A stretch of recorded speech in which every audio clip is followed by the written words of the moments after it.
Hi, Mark here from newhometricks.com, and today I want to run through some of the updates that have been delivered into the Philips Hue app since we started using Philips Hue earlier in the year. Now, one of the things that Philips have done is they've delivered various updates and new features and functionality into the Hue system, and that comes in the form of updates for the firmware of the Philips Hue system, updates for the bridge, for example, but also updates for the actual Philips Hue app itself. And in that regard, there's been some new functionality added to the various sections. So I'm on my new Android phone here. I've moved over to Android for the time being. The app is very much the same as the iPhone version, just that the icons to access the different sections of the app are across the top rather than the bottom. Here in the routines screen, we've seen a few changes. So there's a few new sections been added here. The My Routines section has now been renamed to Other Routines. We've now got the Timers section has been added, and the From Other Apps. If I go into Other Routines, for example, this is where you could set simple schedules to turn lights on and off at your own specific times that you specify. This has been updated slightly with the new feature Random Times that you can activate. So if I tap on the little toggle here to turn that on for this schedule, you now get an adjustment amount. And if I tap on that, you can change the adjustment amount anywhere from 15 minutes all the way up to 60 minutes, depending on your preference. Now, the idea here is that if you're using this schedule to effectively have a timer system for your lights when you're away from home for a period, if you're on holiday, for example, you might not want it to be easy for a observer, anybody looking at your home, to see that the lights are coming on and turning off again at the exact same time every day. Because if they observe that, they may guess that actually you've got the lights on a timer and that no one's really home at all. So the randomization means that the lights will come on, well, in this case, for example, if I was to set it to be 7 p.m, so I'll just set that to 1900 hours. If I have a randomization of 60 minutes, well, that means that anywhere from 30 minutes before up to 30 minutes after 7 p.m. is when the lights will actually come on or turn off, depending on what I set. So it adds that level of randomization to throw off the casual observer from spotting that your lights are coming on and switching off again at the same time every day. It removes that worry. There are additional capabilities that you can access through Philips Hue Labs that has got a whole range of different ways to mimic presence in your home to make it look like somebody's at home. We've got things like TV presence mimicking, advanced presence mimicking. There's loads of other things that have been added over the course of this year. I'm going to start to take a look at some of those as we go forward. But nevertheless, the basic capability to just add randomness to when your lights turn on and go off is now there as just part of the app in that routine section. The timers section is also another new feature that we've got. That is exactly what it sounds like. You can set a countdown timer, except unlike a traditional countdown timer where an audible alarm will sound, this has a visual alarm in as much that the lights will flash or come on at the end of your chosen timer. So if I create one here, you can give the timer a name, and if I tap on the time here, you can set in hours and minutes how long you'd like the timer to last. So if I tap on 0 and then 30, for 30 minutes. That gives me a 30-minute timer. And then under the section What Should Happen, if I tap on Where, that allows me to choose the room where the lights are going to be activated or controlled.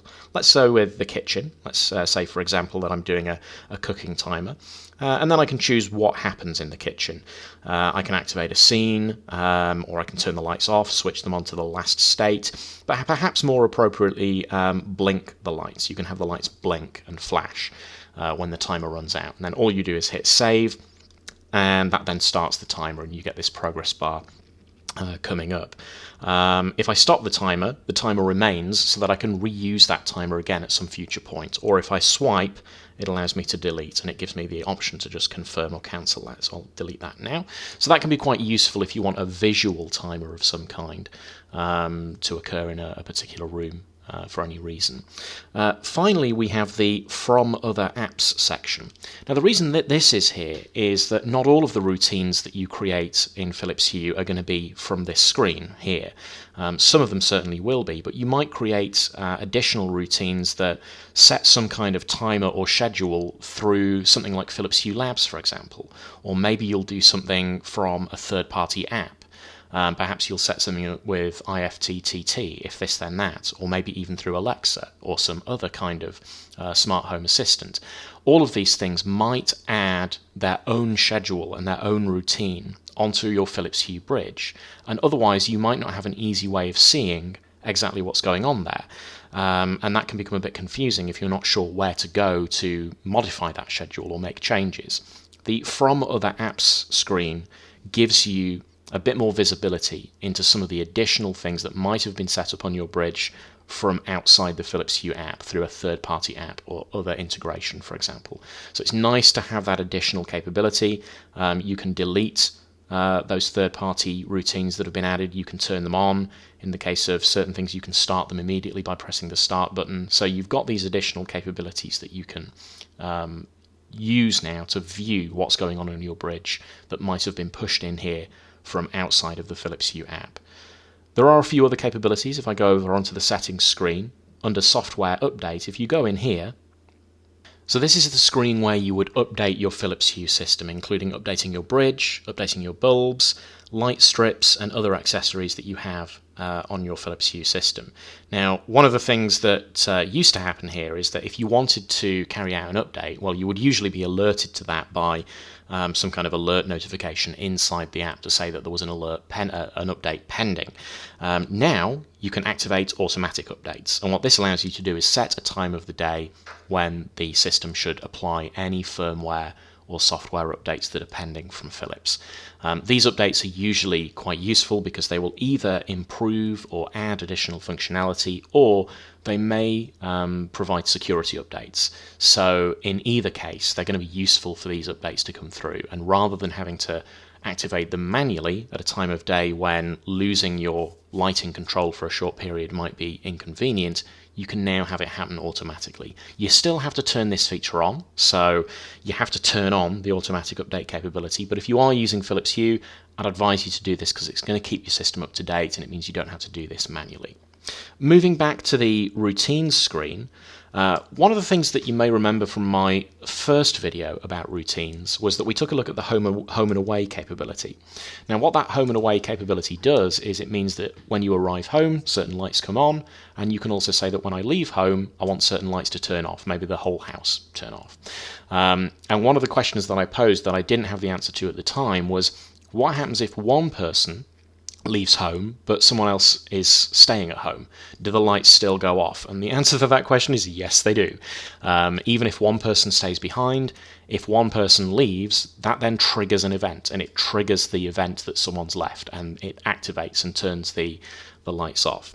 Now, Philips have figured that this is a problem. They've realized this, and there is now a formula under Philips Hue Labs. So if I go into Philips Hue Labs, they've added quite a lot of formulas over the course of this year, and I'm going to be reviewing some of the more useful ones soon. But if I have a look at all formulas, I scroll down, I think it's way down here, multi-user geofencing is the capability that they've added here. What this now allows you to do is say that if one person stays behind, don't turn the lights off. So that makes the system work a lot better. There's a few things that you can configure here. You can configure how this should behave, which lights should be included, and it will then allow you to have multi-user geofencing capability.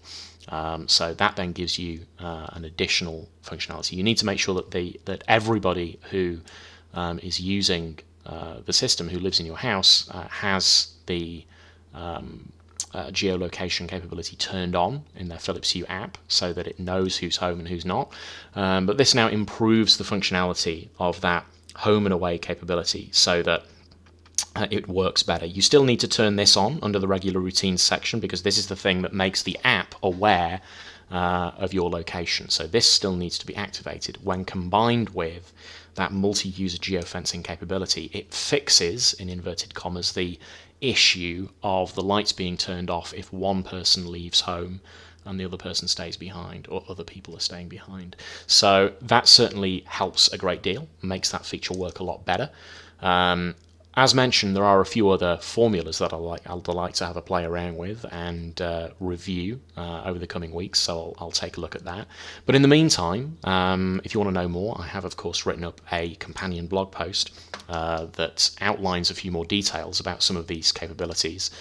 So if you want to have a look at that, the link is in the description below. Or you can check out the website, newhometricks.com. If you've liked this video, please share it. And thanks for watching. Don't forget to like and subscribe.